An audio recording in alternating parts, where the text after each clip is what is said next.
Good afternoon, ladies and gentlemen. Welcome to a Preservation Association sponsored program by Jim McKee, Lincoln's historian. You don't have to do anything to introduce Jim McKee. He is the penultimate of knowing about Lincoln and being able to teach us. This is episode 36 of a series called The Complete History of Lincoln. And we want to thank Speedway Properties. They have paid for the funding of the taping and such of this for all these years, since I guess it's been 9 or 10 years now, so we thank them. So, Jim McKee, it's all yours. Thank you, John.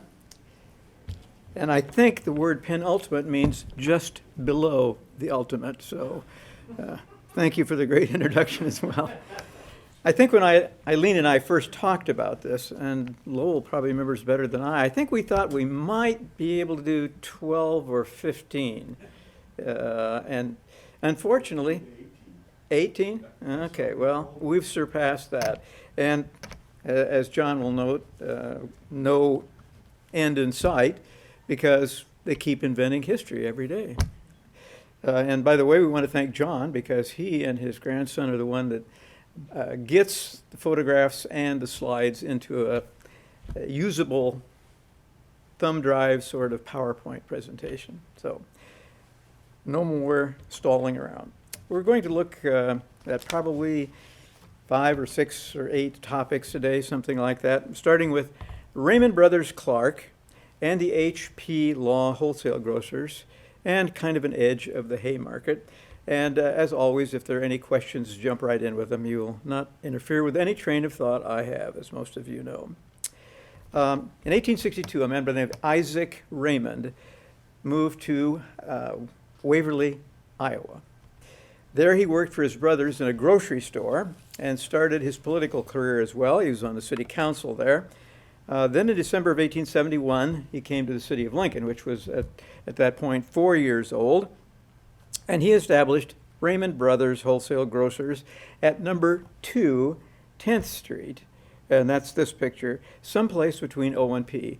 And when we talk about addresses, which we find in the 1860s, 1870s, and all up into about the 1880s, it's a mystery that Ed and I, no one has ever quite figured out. What does number 2 mean? Number 2 10th Street. We don't know whether it means south or north. The best guess is, and this is the way it works in a lot of cities, is this is the second building built on 10th Street. And that's all we know. So exactly where it was, we weren't positive, but we know it was between O and P. And it was on 10th Street, which means it had to have been on the east side of 10th Street, because Government Square came along in 1867, where now we have the old post office and the old City Hall building. By the end of the first year, 1871, he was joined by brothers Aaron, E.A., and H.C. Raymond. So now there are 4 Raymonds here. And at the end of the first year, they had sales of $110,000. And in a minute, I'll share with you a little bit about how we can transfer a dollar back then to what it might mean today. But for the time being, we'll say that's a lot of money today, $110,000. In 1875, they closed this retail store that we see here and began devoting their entire business to wholesale grocery, which meant that they became the first wholesale grocer in the city of Lincoln. And Isaac, in the meantime, filled in his idle hours by being the chief of the volunteer fire department. He was probably the second volunteer. And the fire department was a couple of blocks south on 11th Street on the west side of the street at that time. As an aside, I'm having to look and see what the next slide up is in case you're wondering what I'm looking at here. Abraham Yeazel, Y-E-A-Z-E-L, left Lincoln in 1877 for Hastings. He left with some money from one of the Raymond brothers. Basically, Aaron and Isaac put up the money for him to start a bank in Hastings, a $10,000 capitalization. So he is gone, but it shows how the Raymond brothers begin to develop their interests outside the city of Lincoln. By 1880, we have only E.A. and H.C. Raymond left in Lincoln. They left and left only Isaac and Aaron and Lincoln. But 2 years later, they were joined in a new company by a man by the name of Lasch, Lasch, who had a candy company in Lincoln, probably one of the first confectioners, and a man by the name of George Clark. Mr. Clark's name has an E on the end of it, and we can see him all over. He's actually from Omaha, but we can see evidence of him out near Chimney Rock, for example, where he establishes kind of a crossing on the river and Clark's Camp, and he charges a fortune to get wagons across the river there, and he's making money almost at every turn. So Mr. Clark joins the firm along with Mr. Lasch, and so there were still 4 partners. Isaac continued to broaden his business interests in Lincoln. He started a railroad called the Lincoln and Fremont Railroad, which really went nowhere and did nothing. He also started the Nebraska Stockyards Company, which we're not exactly sure which company this is, but it did very well, but very briefly. In 1882, Raymond Brothers is located across the street from the Commercial Hotel. We're getting ahead of our story a little bit here, but at least you can see a little bit different slide. The Commercial Hotel we will think of as the Capitol Hotel. That's where the YMCA was most recently located, the Capitol Hotel building. So they were on the southeast corner at that point in time of 11th and P Streets.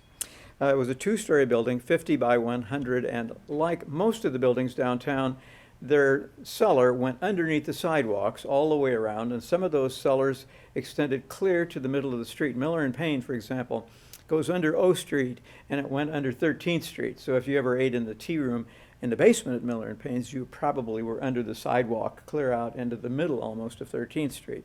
So not too unusual. This building was 50 by 100 with basements.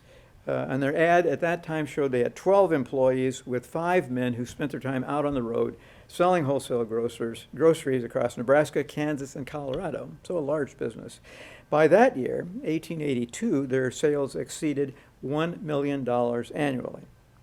Now, in 1880, if we would take $1 in 1880 and move it to today, we would have to multiply by 2,734. So $1 million is a whole lot of money. It was a very large firm at that time. But their main building was said so crowded that they're going to have to build this building that we see here. The brothers themselves were at the same time moving into 2 homes, two homes that we don't have pictures of. One was a 10-story or a 10-room 2-story house on the northeast corner of Grand and R. Grand will change its name to 16th Street. In about the 1880s, we had a lot of streets change their name. For example, A through Z all existed as streets. All of them had houses and businesses on them. But about that time, we're going to find that, for example, V Street, if you go to the east of about 17th Street, we call it Vine Street. So they're going to take all of these streets and systematize them. University Place, which is a street name, will become U Street. V Street will become Vine Street. So Grand becomes 16th. His home was at 16th and R. With his brother, their 2 homes occupied a half-square block. Aaron's house was also a 10-room house, designed by Smith and Tyler Architects. Mr. Tyler's house still exists down on 8th and D Streets, lived in by Bill Wood, I believe, still. And the 2 houses on R Street, those both sat on the north side of our street, so they would be encompassed in the city, in the university now, with fraternity and sorority houses. Then in 1885, this building we see was completed, and it is extant, 5 stories tall, 65 by 142 feet. It's the building on the right in this picture. The building on the left with the peak through it is a fantasy, never existed. I think Gordon drew the plans for it, but it was never built. Seton and Lee did the cast iron front for the building on the corner. So if you go down and look at the current building, you can see that as well. There was a freight elevator, which was a rather new innovation at that time. Their main offices were on an upper floor, and they were with cherry wood paneling, and it must have been beautiful. Their ads noted that at that point in time, when they built this building, they started carrying wooden and willowware. As near as I can tell, I don't know what woodenware would have been, but it was sort of a China type material. Isaac, in the meantime, had become president of the Farmers and Mechanics Insurance Company. They officed first in the Opera House at 12th and O, where Kresge's will later be built.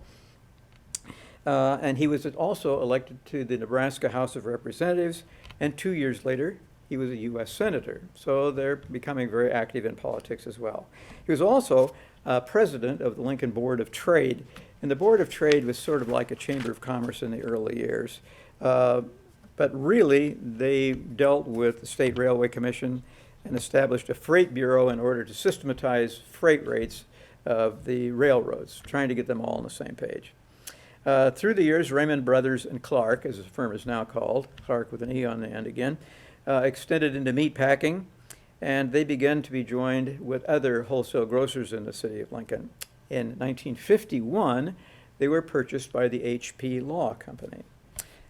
H.P. Law was Hans Law. He immigrated from Germany first to Davenport, Iowa in 1869, but in October, just a couple months later, he came to Lincoln and established a candy works, a candy factory at number 23 11th Street.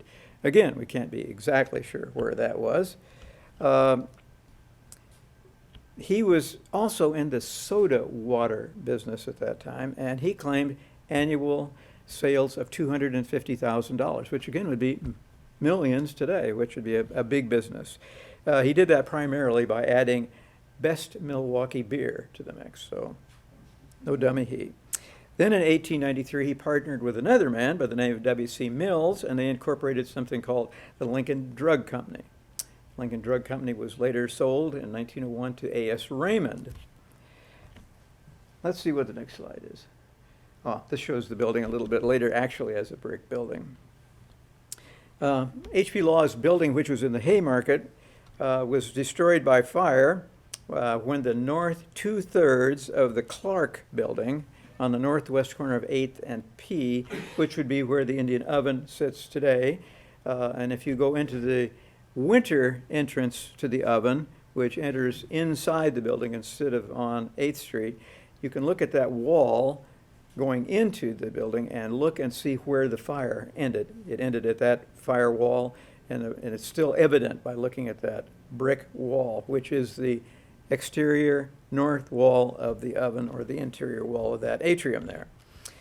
In the meantime, they will build a new warehouse and office on the southwest corner of 8th and Q, which is in that same block, clear towards the north end, and now it is a Mexican restaurant whose name I forget.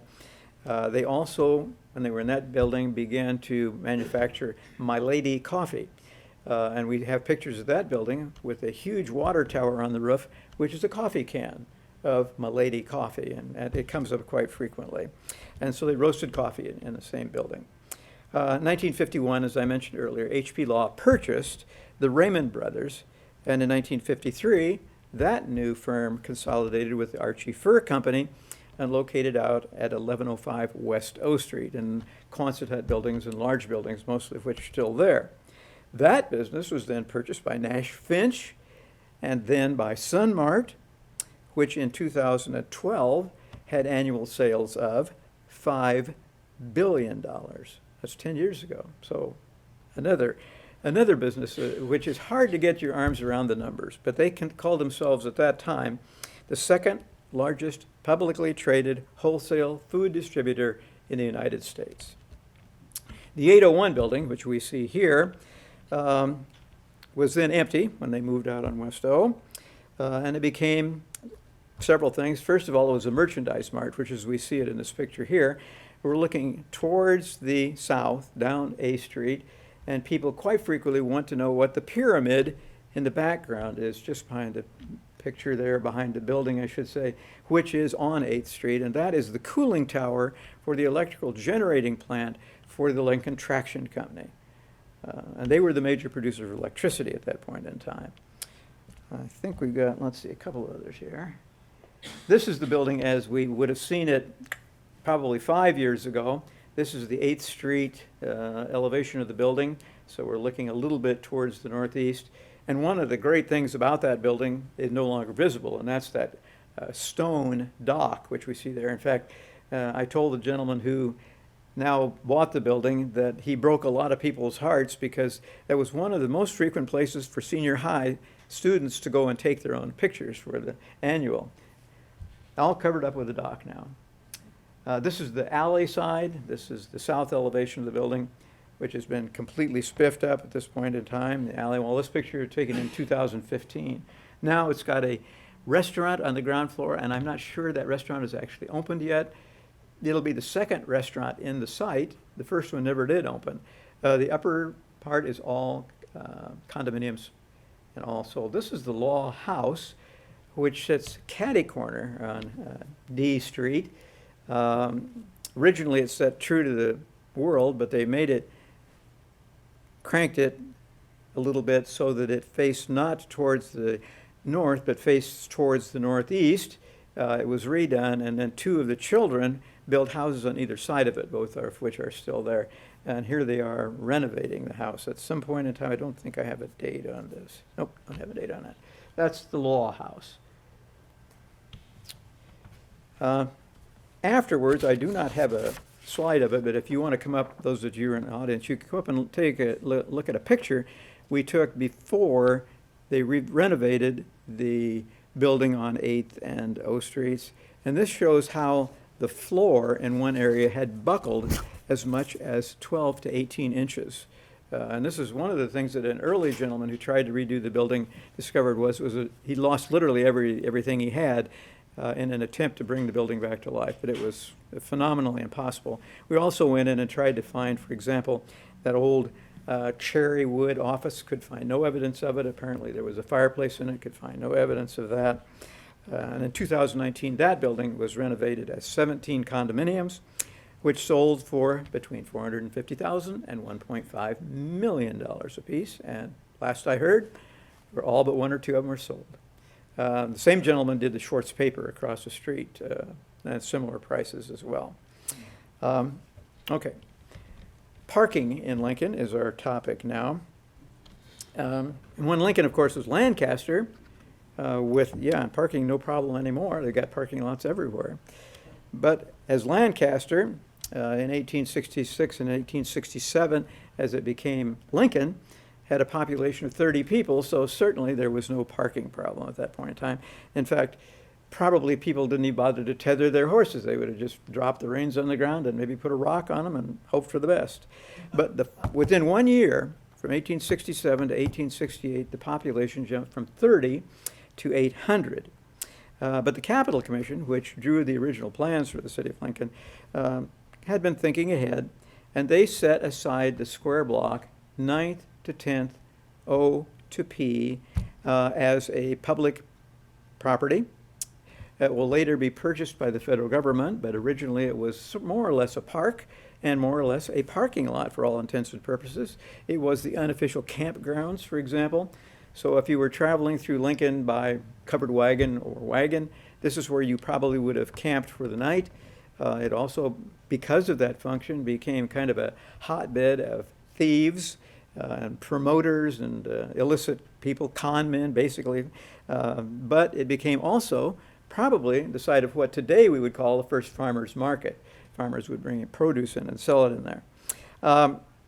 Most of these farmers would have arrived in the city in horse-drawn wagons. So immediately, with 800 people, we begin to have a problem with where to put these wagons with horses. Now, if you're going to park a wagon with horses on the streets, it has to be parallel, and they take up a tremendous amount of space. So it's a problem we're going to have to address. But as hotels and shops began to develop, livery stables were opened. And as the livery stables were opened, you could quarter your horse all day for a small amount of money. And a lot of hotels, Washington on the southwest corner of 9th and N, or the Tishner House at 13th and K, they had their own stables, and most of the major hotels did. So shoppers or people who were working downtown could just leave their horses and wagons at those places. Or Ensign's on South 11th, the Elephant Barn on South 13th. There was a big stable where later Miller and Payne's bookstore will be on 13th Street, for example. That whole area in there was a huge stable which ran a half a block long. At one point in history, there was literally a stable of some size for every square block in downtown Lincoln. Some of them would have had hitching posts also, and hitching posts may have been produced, we don't have great evidence of it, by Seton and Lee, who had their foundry, and their foundry building, one of them is still down there in the Haymarket. Then the automobile came along, as if we didn't have a parking problem already. And by that time, the parking problem mushroomed. The wealthier families, a lot of them began experimenting with a car for their wives. That was an electric car. Sounds like something which could come again. They were silent, they were slow, and considered to be safe for even women drivers to handle. But what do we do with all the cars? All on-street parking immediately became all diagonal instead of parallel. That way we could accommodate the maximum number of cars on the streets. Some streets, however, if you think of 15th Street, for example, from O Street to the south, which if you did that today, you started at 15th and O and headed towards the Capitol building, on your left side you would have the federal parking garage. That's the block I'm talking about right now. And originally, and for decades, what they did was the parking was in the middle, and it was diagonal so that you could pull in and drive straight through. And the outer sides of the street were for driving on. Parking in the middle, driving on the outside. Exactly the opposite that we think of that today. There are, last I knew, there are probably still a handful of cities in outstate Nebraska, let's say villages, that still park in the middle. So it still works. Then, within 5 years, they also completed Lincoln High School on J Street in what was considered by the Lincoln School Board the least attractive of all the sites they were offered. It was on the floodplain of the creek. It was the site of an old campgrounds and circus grounds. There was no bridge over J Street. It just had nothing going for it, but the parents voted. That's where the high school came. So with the new high school, and as it begins to succeed, we have 2,200 students at Lincoln High School. At that point, of the 2,200 students, 16 had cars. And between 2 and 6 faculty members had cars. So obviously, they've got a parking problem as well and needed to have a parking lot. Then in the 1930s, along comes Ideal Grocery Store. They built on South 27th Street.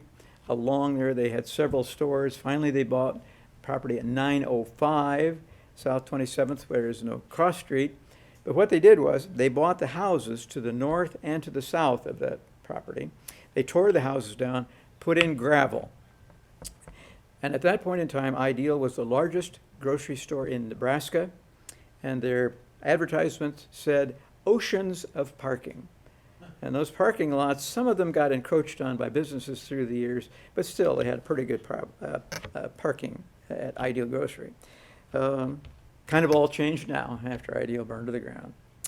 Well, as traffic continued to increase, one of the things in the 40s was they began to talk about one-way streets. And they also bought 1,000 parking meters. These were evidently not too good because they had one full-time man whose job did nothing but to repair parking meters. You could also use pennies and nickels. You remember pennies and nickels in the parking meters, which you can't anymore. They won't take them at all. In fact, I think maybe they'll take a dime, but you get virtually nothing for it. Basically, they want quarters, they want dollar coins, or they want your credit card. That's what they really would like to have. Then in 1948, a man by the name of Oliver DeMars, he had been with the Commonwealth Investment Company, and he bought 2 houses, one at 1309 Q and one at 1313 Q. Grand Theater would have been there later on. He then tore down the houses and the lots next to them. He put in what he called DeMars Auto Park. It was a valet parking lot. What a great idea. It was so good, in fact, the business was that he had to expand. He bought lots other places in the city, particularly to the east. But parking was not cheap in a valet parking lot. The first hour was 15 cents, and each additional hour was 10 cents. All day, 50 cents, or all evening, 25 cents. And parking lots suddenly became the great rage.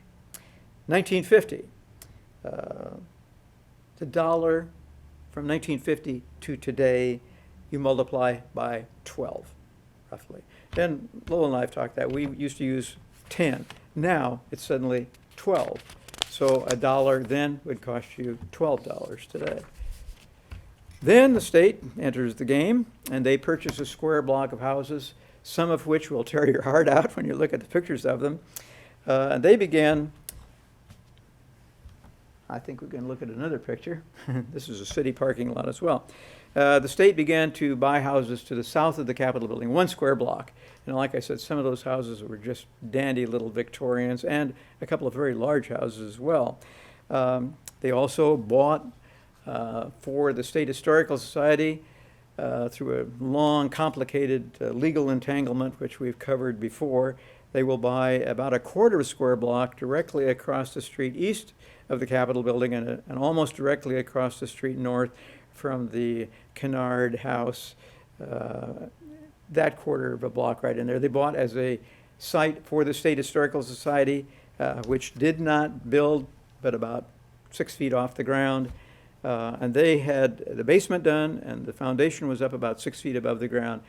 They then built the building over on our street, knocked the walls into the hole, filled the hole up with dirt, and paved over it as a parking lot for the state senators. So that State Historical Society building is still there, underneath the ground, filled in with dirt, and we have no idea what might be in there. People speculate as what they might have buried, probably nothing of much value, but nonetheless, a lot of stuff was probably buried in as well. Then an entire half block was purchased, most of it where there had been a Roman Catholic high school, and leased to 2 downtown businessmen as a multiple-storied valet parking garage, and it had what they called a one-man belt elevator. And when I was a kid, I thought this was really something, because it was just a continuous belt like this, which had steps attached to it. And the guy would park your car, then he would take the elevator down. It just continually ran, this belt. He would step onto the step, go down on one side, up on the other. What a great place. But they wouldn't let people ride on it for obvious reasons. Then Gold and Company acquired a square block of land, which was full of 1-, 2-, and 3-story buildings for a parking lot, which today is full of, I think it is called the Latitude. Is that the one right across the street from St. Paul? So a square block there was bought for parking lot just for Gold's department store. But Nathan Gold had something else in mind as well when he bought that square block, because right dead in the middle of it, he sunk a well, which he was going to get water to provide cooling for the air conditioner for Gold's department store. And as all of you know, the city of Lincoln was once an inland salt lake. And what Mr. Gold didn't know was that when he drilled to get water, he would get salt water. So salt water does not like to be used for cooling towers. It rots out the pipes and destroys the cooling tower. So it was never used for that. Whole block became level parking. However, some of you may remember that dead in the middle of that block, there were telephone poles and a little area with cyclone. That's where the well still sat, but never used. By this time, parking meters were offering 12 minutes for a nickel. Whoa. But gasoline was 35 cents a gallon, or even less. I had a friend of mine, his name was Copta. If he came down for a meeting at the price of 35 cents for a gallon of gas, he just continued to drive until he found a place to park. If he drove for 30 or 45 minutes, that's how long it took. He just parked that way. But parking was sometimes still free. They had a huge parking lot at the state fairgrounds, thousands of cars. And if you wanted to fly out of Lincoln at the municipal airport, there was a free parking lot there. You arrived 10 minutes before your flight, left your car just to the east of the building in the gravel parking lot, went in, got on your flight, and left. Came home 2 weeks later, there's your car, still there, free of charge in that same parking meter. This parking lot that we see here is the square block of land which is now occupied by the Lincoln Journal-Star printing plant building, which is empty. And what else can that building be used for? A printing plant? I don't know. Would make a great ground level parking lot, I guess. We see it here as a sort of a Haymarket area, if you will. This is the Gold's parking lot, and we're looking directly towards the west. So downtown merchants began having their own parking lots if they were any size at all. And one friend of mine, Harry Simon, said, we must now approach the fact and instruct people that streets are for driving, not for parking, and all parking should be removed from the streets. 1950s. The 1950s, Bankers Life Insurance Company built the Gateway Shopping Center, and then they purchased the property directly to the east off of Cotner and O, and they built Gateway Shopping Center next to Bankers Life. And that became a parking lot with some stores instead of some stores with a parking lot. And if you look at it from an aerial view, it was huge. What's the next picture? This is the sort of thing we're faced with today. Lots of parking garage. City-owned parking meters are over $1 an hour now. And last I looked, you got for a dollar coin or 4 quarters, you get 48 minutes, or about $4.50. So it makes the old 15 cents an hour at Oliver DeMar's parking garage look pretty good. But if you park in one of the city lots, the first hour is free. It's a little harder to find 35 cents a gallon gasoline, however. And one of the DeMar's parking lot is now the Larson building, named for Dwayne Larson.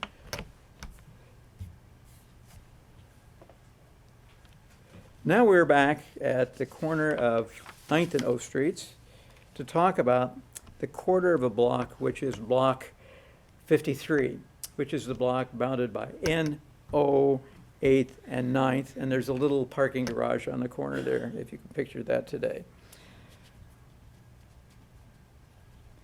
This picture was taken probably in 1868. We can't be absolutely positive. We're looking rather directly towards the southwest. On the corner is either Dunbar's livery stable or the Dunbar and Bailey livery stable. The 2-story little house is Mr. R. Culver's boarding house, and the little building to the right of that is the log cabin, which is really, for all intents and purposes, the first cabin to be built in the city of Lincoln or the city of Lancaster, owned by Jacob and Edith Dawson. And if you own property in the downtown area and want to go back far enough, you're probably going to find Jacob and Edith Dawson's name on it. Also, that little building to the right was Lancaster, the city of Lancaster's first post office, and the city of Lincoln's first post office. There was a post office before in the area, but it was out near the airport today. Not exactly the same thing. So the 1-story building is the livery stable. And then behind it we can see kind of a white area just below the horizon, and that is Salt Creek. And of course it was meandering at that time, and as it meandered, it was very shallow. It was not saline until it got to J Street coming from the south, but at about J Street is where the salt water began to pump into it, and it became Salt, and Salt Creek is where it got its name. And that's why it appears white on the pictures, is because if the water receded at all, it would leave a thin film of salt on the ground. Very little is known about Mr. Dunbar or Mr. Bailey. We don't know much about them at all because they just didn't last very long. The Capital Commission, however, which is in charge of moving the capital, first of all, from the territorial capital in Omaha, it had been there since 1854, moving that to Lincoln, and also creating the city of Lincoln, locating within the city of Lincoln then where the capital would be, designing the first plat of the city and so forth. And they noted that this was the only livery stable in the city. And one of the things they're going to do immediately is plan to build the first Capitol building. And so they hired Dunbar and Bailey to deliver, and this is in quotes, deliver stone from a quarry about 12 miles south on Salt Creek. Exactly where that would be, we've never exactly figured out, but it's probably along in the area there around Roca where there are a great many quarries, some of which are still in existence today. Shorix, I think, still operates a quarry out there.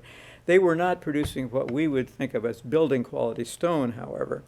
And the Capitol function quickly ignored Antelope Creek stone, used a little bit of Salt Creek stone probably for just fill-in work, but they then contracted, after the architect and the contractor literally weren't speaking to each other, They went through John Gillespie, who was the state auditor, who arbitrated and allowed them to buy stone near Blue Springs, Nebraska, for the stone which will be used for that first Capitol building.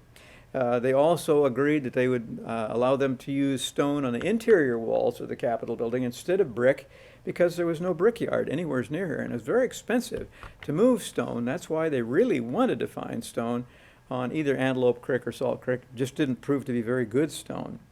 At that time, Dunbar and Bailey were ordered to, quote, hire all the teams they could get and rush good stone from Holmesville, which is a little town near Blue Springs, which is a little town near Wymore, to bring stone to the construction site. Now, thinking again about the block, on September the 7th of 1867, so the city of Lincoln then is a little more maybe than a month old, but a man by the name of Charles Gear, whose name pops up on a library in Lincoln and one we recognize for other things, he decided to begin publication of a new newspaper for the city of Lincoln to be called the Nebraska Commonwealth. The first printed copy of the Commonwealth was printed in Nebraska City on a press in Nebraska City and then delivered to the city of Lincoln. The second issue, which was designed to be originally a weekly, but proves to be at this time even a little more than a monthly, came November the 2nd, and it was actually published in the city of Lincoln and printed here. It was printed in a room which was occupied by an attorney on P Street between 9th and 10th, which would put it in the middle of probably construction currently where the old Journal-Star building used to be. Can't tell exactly where it was. It was a little bit nebulous, but that's all we know. Then in 1869, the new owners of the newspaper, which were Mr. Gear and a man by the name of Mr. Brownlee, changed the name of the paper to the Nebraska State Journal. In 1870, the first railroad, the Burlington and Missouri River Railroad, pulled into Lincoln. And at that point in time, with the arrival of the railroad, Mr. Gear said, Lincoln is now big enough to have a daily newspaper. And the weekly Nebraska State Journal became a daily.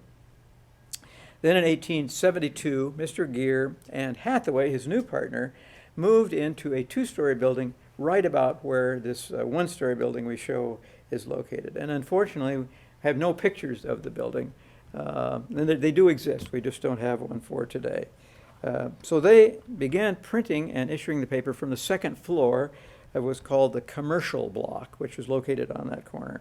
And there were several storefronts on the ground floor, southwest corner of 9th and O still. And in 1881, the Journal, called today, will move to their new building, purpose-built, on the northeast corner of 9th and P, sort of. The building will be on 9th and P, but that's not where 9th and P was in the city of Lancaster when that site was located by a hotel and the first building of any consequence to be built in the city of Lincoln. Hence, that block is called the Lincoln's Historic Block or Birth Block, a lot of names like that. And originally, what we would call 9th and P would have been further north and a little bit further towards the east, because in Lancaster, the streets were narrower and the blocks were smaller. So it's very difficult. But the Journal will be right on the corner of the new site, 1881, in the building, which is no longer there, but has long since gone. And this would be right on the site of the Methodist Female Seminary, which, as I said, was the first building to be built here. Later, the Atwood House. By 1873, we have a Lincoln City Directory. And now we can begin to see where properties were, even though they'll have very peculiar street addresses, number 12. And number 35 may be right next to number 2, which leads Ed and I to think it was probably which in the order they were built, but we don't know for sure.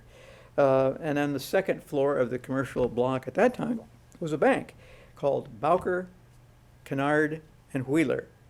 And the only thing that's left of that bank today are some canceled checks. Mr. Kennard, of course, was the Secretary of State, and also Kennard, Nebraska, was named for him. Kennard. In Kennard, they pronounced his name Kennard, apparently, but his name was Kennard. The Kennard House is also still existent. catty corner southeast from the Lincoln Journal. And when we leave this building today, if you look at that red brick two-story building, that's one of the offices buildings that Mr. Kennard owned. And up at the top, it has his name, Kennard, as well. Well, in the meantime, the bank had become a dry goods store called Kennard and Jones, or Kennard and Jacobs, quite quickly, in that same building. Mr. Kennard, Thomas Perkins Kennard, was on the Capital Commission, so he was here at the very beginning. Just west of the commercial block, which would be about where that two-story house is, was a windmill company, and the only other business on the entire quarter of a block was the Great Western Telegraph Office, which was on South 9th Street. As I said, the bank just disappeared, nothing left today but checks, no evidence whatsoever. Then in 1878, a new bank is formed called Marsh and Mosier, Marsh Brothers and Mosier Bank, which was located in that commercial block, which was located right there. Then they moved into more palatial headquarters at 10th and O Streets on the southwest corner, changed their name to the Marsh National Bank just in time for the Depression of 1893, which thereafter gave Mr. Marsh free lunches at the federal penitentiary for a number of years afterwards. Went into receivership for dishonesty, and a lot of banks did. In 1880, just before the Journal moved in, they were the last major tenant in the commercial block. And when they left in 1881, that two-story building just was filled with a blinding, changing, literally by the month, of little businesses, coffee shops, barbers, restaurants, and so forth. And then during the Great Depression, 1929 era, that building was razed. Then in about 1949, they built a two-story parking garage for the hotel, the Lincoln Hotel, which was to the north a block, and that's the building which still is extant there. One story up, one story down. I think maybe 3 stories altogether, because there's some below grade a little bit. Owned by the division of the National Garage Company. There was a small building, and I think it's yellow. It's either yellow or very light green sign there. There was a little shop in there which was for parking, and later it became a candy shop. An insurance salesman was in there. The tourist information agency was in there. And last I looked at it, it is empty, and the parking garage still exists, but as a parking lot with monthly parking only. That quarter of a block, which had the commercial block originally, does still have 2 buildings of interest in it at 115 and 119 South 9th Street. Both are an art gallery, and originally they were an 1884 meat market and a 1883 windmill shop. So, in a manner of speaking, this quarter of a block has gone from being a livery stable to an automobile livery stable, parking garage.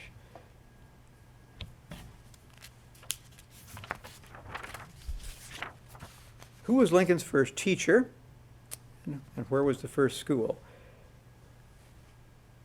Simon Benedum was one of the first settlers in Lincoln, in the area certainly, even when it was Lancaster. And he said the first school in Lancaster County was located 1 1/2 miles north of the city of Roca. Hard to put that into your brain. There's nothing there we can really relate to. But we do know that the first teacher may have been a lady by the name of Phoebe Elliott, whose name is also, interestingly enough, apparently, Phoebe Elliott. Both names appear to be official. She usually went by Phoebe. But the exact location of the school is unknown. They called it the Sand Hill School for reasons unclear. That area in there is all filled with stone and sand, so it could have been anywhere in there around what would be 27th and Saltillo Road, in that general area, where the village of Saltillo existed for a while. And John Cadman's Road Ranch would have existed just to the south of 27th and Saltillo. Today, I haven't been out there, but I think it is completely gone. The ford which he built there, where his original stage station was, I think it's underneath that radial bypass I think they obliterated all records of it. State Historical Society was keeping track of it, Rob Bozell, and then Rob retired, so I don't know whether there's any record being kept of it or not. Probably gone. Also, some of you may remember an antique store which sort of rambled on called the Acreage out there owned by Don Leonard and others. There was a building that was built onto and built onto and built onto and built onto. And had it been in the city of Lincoln, the fire marshal would have condemned it on the spot. It's all gone now. There's another record which shows that even before the Sandhill School opened, that there may have been a school in John Cadman's house at 555 West Calvert Street. This is the house where the Capital Commission stayed in 1867. And supposedly there was a school in there taught by a man by the name of Thurston, and it's reported that he had as many as 15 scholars. It seems unlikely, but maybe. At any rate, Phoebe Elliott is interesting to try and tack down.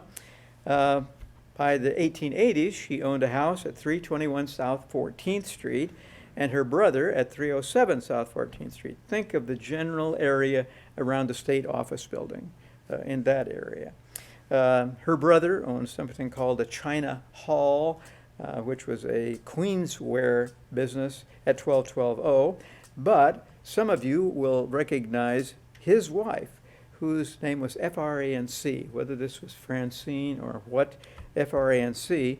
She supposedly, and I have nothing to really anchor this down, but supposedly she was one of the founders of PEO, which some of the ladies will recognize.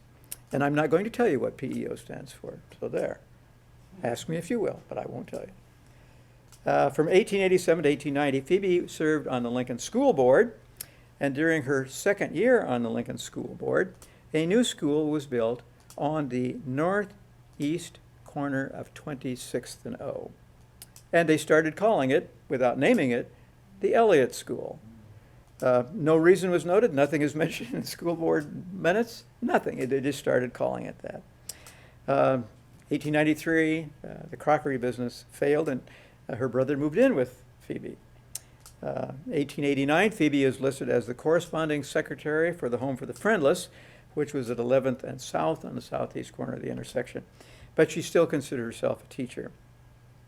In 1890, she turned up as a list of 3 of judges at Cotner University's first declamatory contest. She had nothing to do with Cotner College, as near as we can tell. She was in the faculty or didn't live in Bethany, but she was one of the judges. From 1892 until 1894, when she was again on the school board, they started a new school building, which was built at 25th and N, which, when it was finished, was called Elliott School, and it still is today, which meant for several months, maybe as much as a year, there were 2 Elliott schools in Lincoln within a block of each other. They tried to call the new school the 26th and O Junior High School, which is not very lyrical, but unsuccessfully. It was still Elliott School to the people who knew it at the time. 1910, Phoebe disappeared. I haven't been able to track down whether she left or whether she passed away, but her house was bought by a gentleman by the name of Charles Bryan. Charles Bryan was the brother of William Jennings Bryan, and he lost the vice presidency of the United States to another man from Lincoln by the name of Charles Dawes. And interesting to point out that that year, the vice president of the United States would have been named Charles, and he would have had ties to the city of Lincoln. So we got Charles Dawes instead of Charles Bryan. When they laid out the city of Lincoln in 1867, they also laid out what they called School District Number 1. They then constructed the first, that is the arch above the current Elliott Elementary School on the southwest corner of 25th and N Streets. Back to platting the city of Lancaster in 1864, the Methodist Seminary building was built, and some sources say that Mrs. H.W. Merrill, others say Mr. H.W. Merrill, actually taught classes in that Methodist Protestant female seminary. That if they did, those were probably the only classes that were ever taught in the seminary building, because the seminary never got started. Unfortunately, there was a fire in the building, and unfortunately, too, Mrs. Merrill was allowed to teach in the building, only not paid because it was what they called a subscription school. In other words, it was a tuition school. But she was also allowed to live in the building free of charge and allowed to bring her child to class with her. And the room which she taught in had no glass in the windows and had dirt floor. So pretty crude for the first school. Not more than a few months after the seminary school was built or occupied by a school, on the block bounded by Q, R, 11th and 12th. Okay, that's where the Lead Center sits, if that gives you a better idea. A short distance north of this northeast corner of the intersection, or the southwest corner of the block. This is where you get a little bit confused. A school opened, quote, the first schoolhouse in Lincoln. We're not talking about Lancaster County now. Opened in November of 1867. Some sources say a man by the name of George Peck was the first teacher. Some say a man by the name of Professor James was the first teacher. We don't know for sure. Then in 1869, they built a tiny little, they occupied a tiny little Methodist church building, which was on the southwest corner of 10th and Q, which is where the garage still stands in the block where the Journal used to stand. That's where the little Methodist church sat, where the governor held his first reception.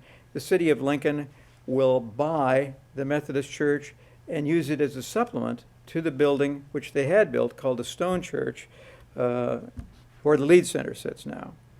The stone building became known as the Lincoln City Jail.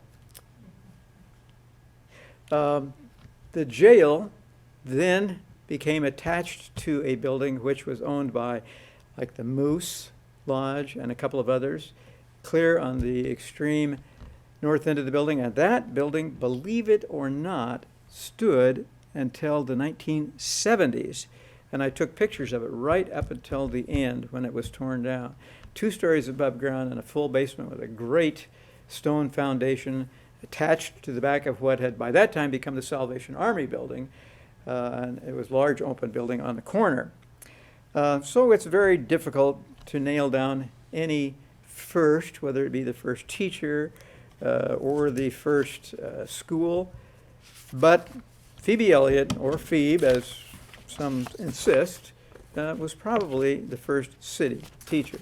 I've only got a couple minutes left, so it's not a good time to start the next topic, and I will see if there are any questions from anybody in the audience. And anyone on Zoom, you will need to talk very loudly, but Jim, your first slide that showed HP Law, did that exist independent of the Raymond brothers? this building, Yes. this would have been on probably the east side of 10th Street between O and P, which is today where the Clayton House parking facility is underground there. Now, I don't know whether that answers your question or not, but it was in there someplace, probably towards the middle of the block. On the right-hand side in this picture, which would have been the corner of the intersection, would have been Sweet and Brock's Bank. And these buildings are the first buildings which will pop up as commercial buildings in the city of Lincoln. So this is where their retail store would have been.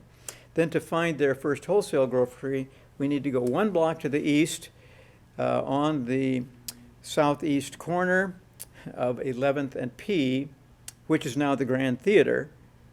That's where their first wholesale grocery would have been, if that answers the question. Did HP Law merge with another company? Oh, HP Law merged with practically everybody, yeah, and also bought out the Raymond Brothers Clark.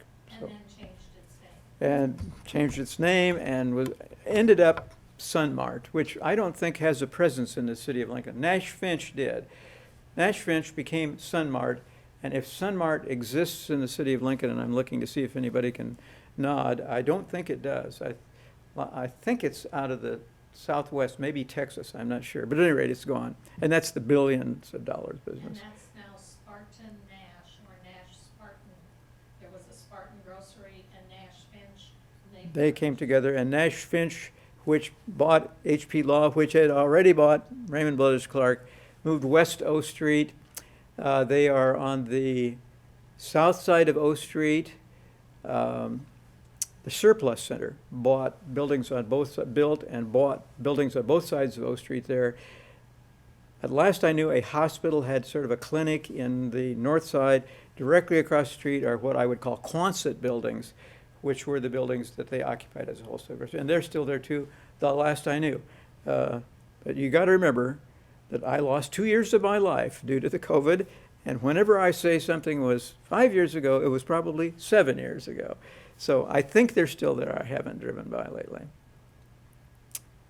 If there are no further questions, this will take us up to coming up on 37 of 18. And I'm sure there is a date set for that already. Eileen has probably mailed that out. I don't have it with me. Thank you.